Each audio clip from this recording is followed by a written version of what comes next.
ಎಲ್ರಿಗೂ ನಾನು ಶರಣ್. ನೆಂಟರು ಬಂದಾಗ ಶಾವಿಗೆ ಪಾಯಸ ಮಾಡೋದಿಕ್ಕೆ ಇದೆ.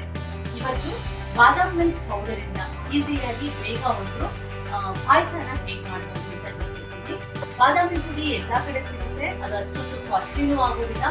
ಆಕ್ಚುಲಿ ಇನ್ನೊಂದು ಬಾದಾಮಿ ಪುಡಿ ಮಾಡ್ತಾರಲ್ಲ, ಅದರಲ್ಲಿ ನೀವು ಬಾದಾಮಿನ ನೆನೆಸ್ಬೇಕಾಗುತ್ತೆ, ಅದನ್ನ ರುಬ್ಕೊಳ್ಬೇಕಾಗುತ್ತೆ, ಟೈಮ್ನು ತುಂಬಾ ಜಾಸ್ತಿ ಬೇಕಾಗುತ್ತೆ. ಇದನ್ನ ಬೇಗ ರೆಡಿ ಮಾಡ್ಕೊಳ್ಬಹುದು. ಟೇಸ್ಟ್ ಫ್ಲೇವರ್ ಎರಡು ಇರುತ್ತೆ, ಮಕ್ಕಳಿಗೆ ತುಂಬಾ ಇಷ್ಟ ಆಗುತ್ತೆ. ಒಂದ್ಸಲ ಟ್ರೈ ಮಾಡಿ. ಇಂಗ್ರೀಡಿಯೆಂಟ್ಸ್ ಏನೆಲ್ಲ ಹಾಕಬೇಕು ನೋಡಿ. ಹಾಲು ಅರ್ಧ ಲೀಟರ್.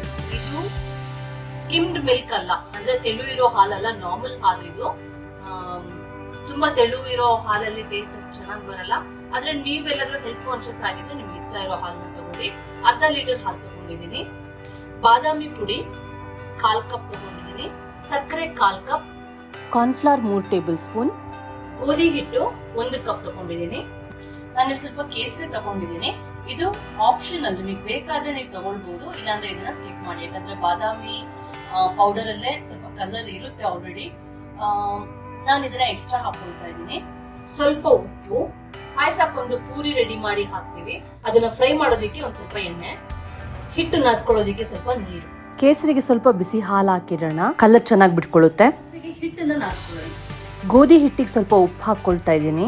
ಇದಕ್ಕೆ ಸ್ವಲ್ಪ ನೀರ್ ಹಾಕೊಂಡು ಪೂರಿ ಹಿಟ್ಟಿನ ಹದಕ್ಕೆ ಇದನ್ನ ನಾದ್ಕೊಳ್ಳೋಣ.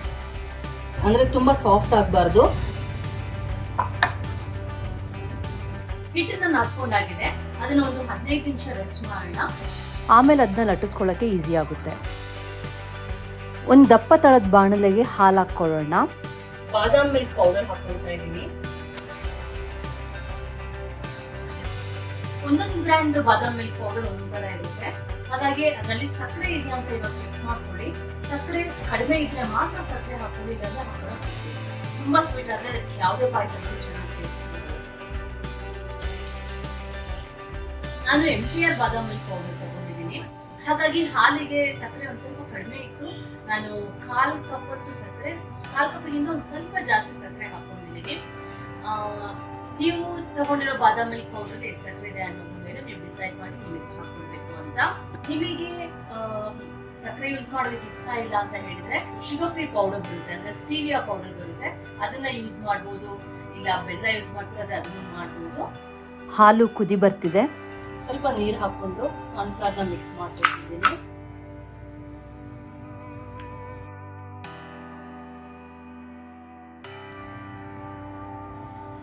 ಇದಕ್ಕೆ ಕಾರ್ನ್ಫ್ಲವರ್ ಮಿಕ್ಸ್ ಮಾಡ್ಕೊಳ್ತಾ ಇದ್ದೀನಿ. ಹಾಲಿನ ಕನ್ಸಿಸ್ಟೆನ್ಸಿ ಚೇಂಜ್ ಆಗ್ತಿದೆ ನೋಡಿ, ಅದು ದಪ್ಪ ಆಗ್ತಾ ಇದೆ ನೋಡಿ. ಈ ಕನ್ಸಿಸ್ಟೆನ್ಸಿಗೆ ರೀಚ್ ಆದ್ಮೇಲೆ ಸ್ಟವ್ನ ಆಫ್ ಮಾಡ್ಕೊಳ್ಳೋಣ. ಪಾಯಸ ರೆಡಿಯಾಗಿದೆ. ಇದನ್ನ ಇನ್ನೊಂದು ಪಾತ್ರೆಗೆ ಹಾಕೊಳ್ತಿದ್ದೀನಿ. ಇದನ್ನ ಸ್ವಲ್ಪ ಆರಿಸ್ಕೊಳ್ಳೋಣ. ಪೂರಿ ಹಿಟ್ಟು ಸಾಫ್ಟ್ ಆಗಿದೆ ನೋಡಿ, ಇವಾಗ ಇದನ್ನ ಲಟ್ಟಿಸ್ಕೊಳ್ಳೋಣ. ಹಿಟ್ಟನ್ನ ಸಣ್ಣ ಸಣ್ಣ ಭಾಗಗಳಾಗಿ ಡಿವೈಡ್ ಮಾಡಿಕೊಂಡು ಉಂಡೆಗಳನ್ನ ರೆಡಿ ಮಾಡ್ಕೊಳ್ಳೋಣ.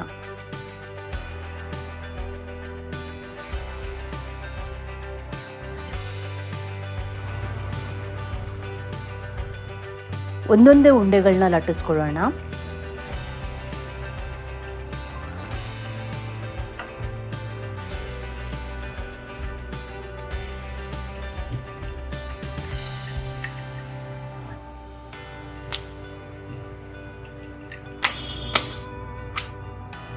ಫ್ರೈ ಮಾಡೋದಕ್ಕೆ ಎಣ್ಣೆ ಹಾಕೊಳ್ತಾ ಇದ್ದೀನಿ.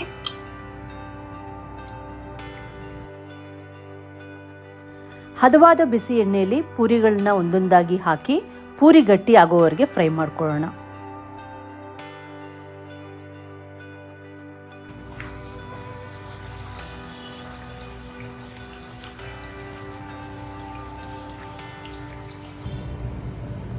ರೆಡಿ ಆಗಿರೋ ಪೂರಿಗಳನ್ನ ತೆಗೆದು ಒಂದು ಪಾತ್ರೆಗೆ ಹಾಕೊಳ್ತಿದ್ದೀನಿ.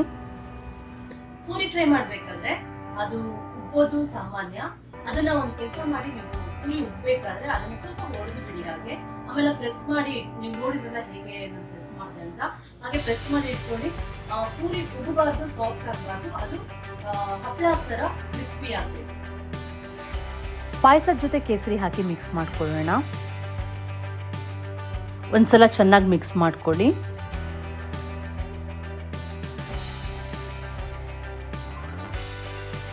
ಇದನ್ನೊಂದು 10-15 ನಿಮಿಷ ಹೊರಗಡೆ ಇಡಿ. ತಣ್ಣಗಾದ್ಮೇಲೆ ಫ್ರಿಜ್ ಅಲ್ಲಿ ಇಟ್ಕೊಳ್ಳಿ. ಸ್ವೀಟ್ಗಳು ಯಾವಾಗ್ಲೂ ತಣ್ಣಗಿದ್ರೆ ಚೆನ್ನಾಗಿರುತ್ತೆ. ಪಾಯಸ ಆಗಲಿ ಯಾವುದೇ ಸ್ವೀಟ್ ಆಗಲಿ ತಿನ್ನೋದಕ್ಕೆ ಬಿಸಿ ಬಿಸಿ ಇದ್ರೆ ಅಷ್ಟೊಂದು ಟೇಸ್ಟಿ ಆಗಿರೋದಿಲ್ಲ, ತಣ್ಣಗಾದ್ರೆ ಚೆನ್ನಾಗಾಗುತ್ತೆ. ಹಾಗಾಗಿ ಫ್ರಿಜ್ ಅಲ್ಲಿ ಇಟ್ಕೊಂಡು ಪಾಯಸನೂ ರೆಡಿ ಆಗಿದೆ, ಪೂರಿನೂ ರೆಡಿ ಆಗಿದೆ. ಅಸೆಂಬಲ್ ಮಾಡ್ಕೊಳ್ಳೋಣ ಬನ್ನಿ. ಪೂರಿನ ಸಣ್ಣ ಸಣ್ಣ ತುಂಡುಗಳನ್ನಾಗಿ ಕಟ್ ಮಾಡಿಕೊಂಡು ಒಂದು ಕಪ್ನಲ್ಲಿ ಹಾಕೊಳ್ತಿದ್ದೀನಿ. ಮೇಲೆ ಪಾಯಸ ಹಾಕೊಳ್ಳೋಣ. ಬಾದಾಮಿ ಪಾಯಸ ಮಾಡೋದಕ್ಕೆ ಈಸಿ, ತಿನ್ನೋದಕ್ಕೆ ಟೇಸ್ಟಿ. ಮನೇಲಿದ್ದವರೆಲ್ಲ ಇಷ್ಟಪಡ್ತಾರೆ, ಗೆಸ್ಟ್ನು ಇಷ್ಟಪಡ್ತಾರೆ. ಒಂದ್ಸಲ ಖಂಡಿತವಾಗ್ಲೂ ಟ್ರೈ ಮಾಡಿ ನೋಡಿ. ನಿಮಗೆ ಇಷ್ಟ ಆದ್ರೆ ಕಮೆಂಟ್ ಸೆಕ್ಷನ್ ಅಲ್ಲಿ ನನಗೆ ತಿಳಿಸಿ. ಇನ್ನೊಂದ್ಸಲ ಸಿಗೋಣ ಮತ್ತೊಂದು ಹೊಸ ರೆಸಿಪಿ ಜೊತೆ. ನಮಸ್ಕಾರ.